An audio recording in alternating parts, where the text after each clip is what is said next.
Lodi ako jungler. Halata naman eh, oh. Nagpapadinig ka, boss? Gusto mo mag-roam? Yes po. E di nagpalitan na nga. Kaso itong S2 wala ding matches sa jungle. Pinagmalaki niya pa yung win rate niya kay Letowawa, oh. Taas niya na, baka madiscover ka na MPL niyan. At imbis na epic niya na si Letowawa, inuna niya pa talaga si Magic Sarap.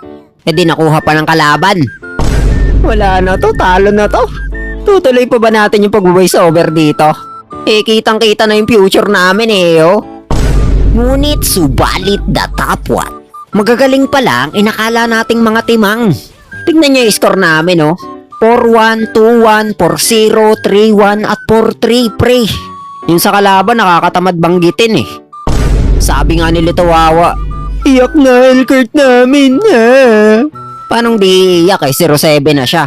Tapos tinawanan pa ni Angela. Pa-report Goose, toxic.